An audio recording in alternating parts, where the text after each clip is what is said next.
Well, good morning, everyone. And like I said to the kids, happy World Food Sunday. Now, for those of you who are sitting out there scratching your head and asking, what is World Food Sunday?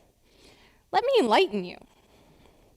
World Food Sunday was created in 1945 by the Food and Agriculture Organization, a division of the United Nations. Their goal is to free humanity from hunger and malnutrition and to effectively manage the world's food system. It's a pretty lofty goal, though, isn't it? So they created this day, the third Sunday of October every year, as a way to spread awareness and create conversations around that goal. Over 150 countries around the world participate in this, making it one of the most celebrated days in the UN calendar.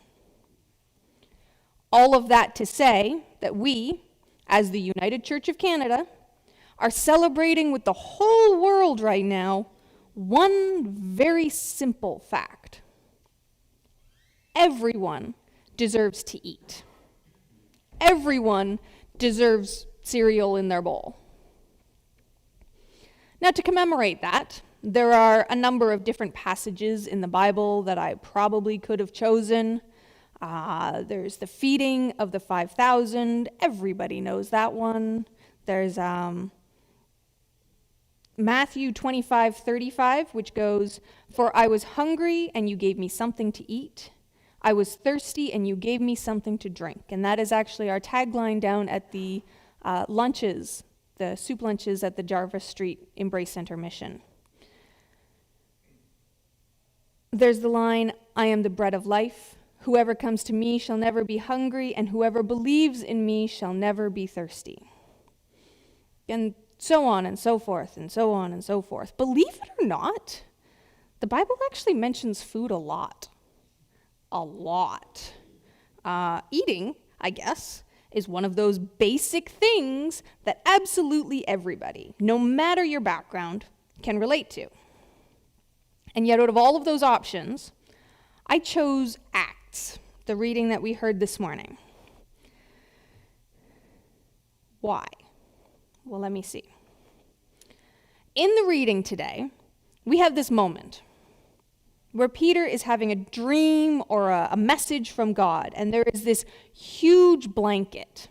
It descends from the heavens, and then it lays itself out on the ground in front of him, and it is covered in a variety of different meats. Well, I mean, animals that can become meat.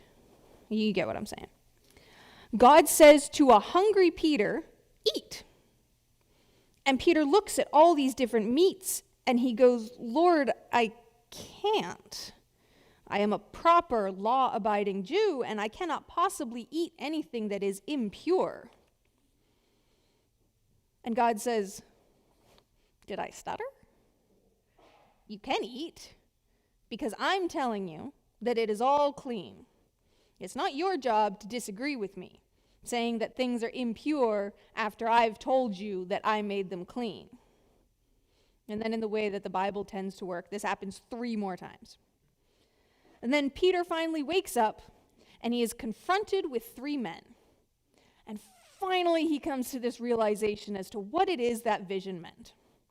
Because you see, the men at the door have been sent from a centurion, a Roman. Someone that Peter wouldn't want to be associated with, because you see, they're the bad guys. At this point, they would have just killed Jesus not all that long ago, and Peter's not much of a friendly type with them Romans. However, he's been told in this vision that it's not his job to declare evil or wrong, the things that God has already declared as good or clean. So Peter goes with them. He goes with them, and he preaches the word to the centurions and all of his followers. And now I know you're thinking, "Victoria, what's that got to do with World Food Sunday? Other than that little bit where there was a little bit of food there, this is something completely different." So let me reiterate. We'll start the story again. there's this blanket. And it lays out on the ground like a giant picnic.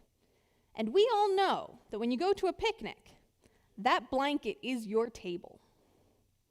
On this blanket, there are so many different types of food that there is something for absolutely everyone, in every culture, from every walk of life, with no judgment. All of the food at this table is clean, and it's been pronounced by God to be good.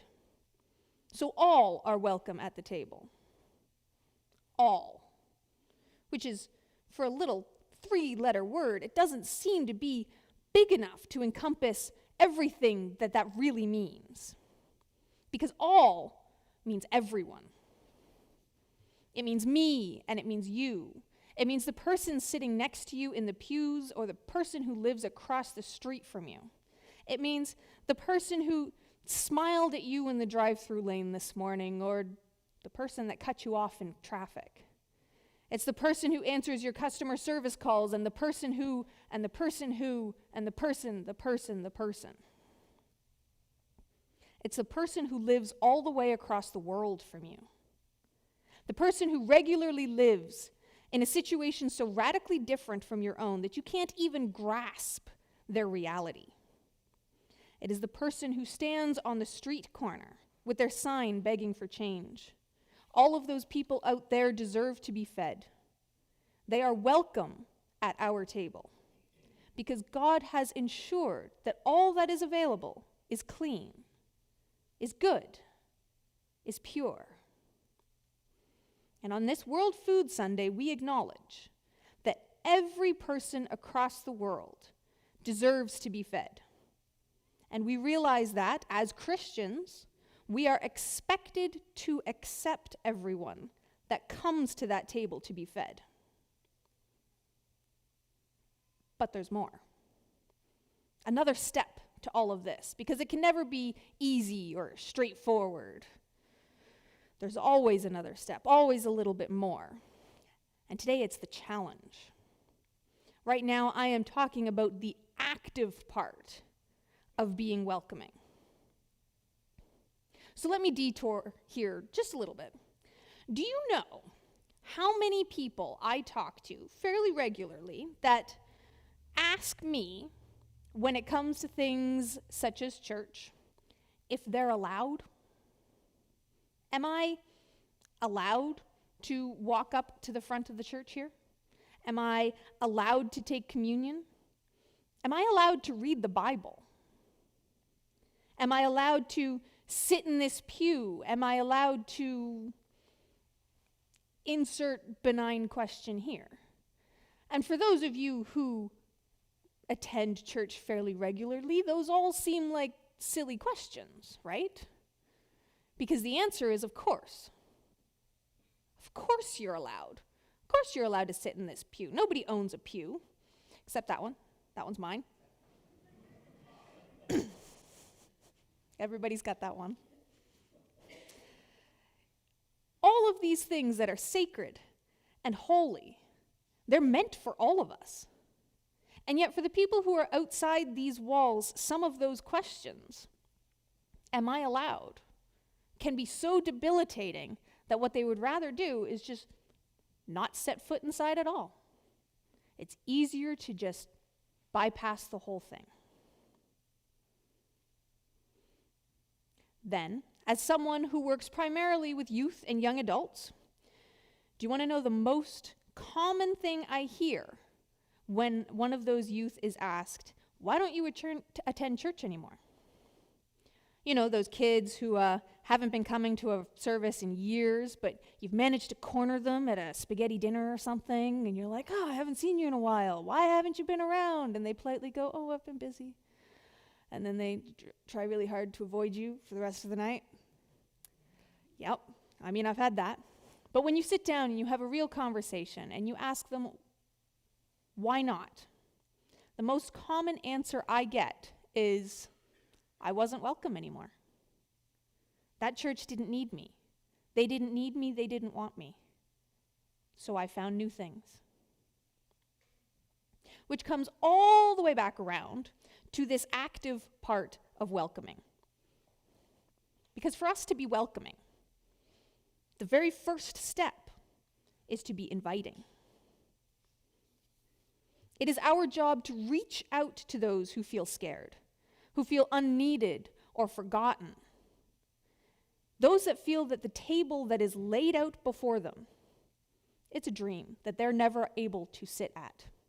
They can see it, but they can never reach it. It is our job to reach out to those people and invite them to come and sit next to us. Invite them to eat with us. The act of invitation is that very first step. But it's also an ongoing one.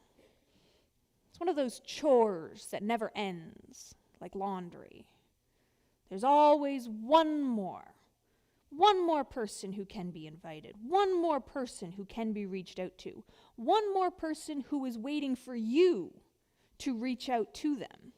And this isn't a you in the lofty sort of sense, where it's just this random word we're throwing out and something may or may not happen. It is you specifically. You that is sitting in these pews. You that is hearing these words today. They are waiting for you to reach out, for you to invite them. Now, being from the East Coast, if there is one thing I know well, it's that there is always room to expand that table a little more. It's in the dining room, and the living room, and the kitchen, and the rec room. There's plenty of space. That table can always be bigger. There's always space for one more, and one more, and one more. There may not be chairs, but there's space. And there is always enough food to go around, as long as those who are already at the table are willing to hand it around. It's a big job, being Christian. Not only are we supposed to acknowledge that every person on the planet is worthy of and deserving of food, and not only are we expected to accept the people who sit next to us to eat, no matter how or no matter who they are or where they come from, but it is our responsibility to go out into the world and share the invitation to the table to those who walk in shadows. So during this World Food Sunday, keep that in mind. Keep in mind that there are people out there who aren't eating. Consider how you can share the food at the table and challenge yourself to invite someone new to sit and eat. Because God has set this table, and God has proclaimed it pure. Thanks be to God.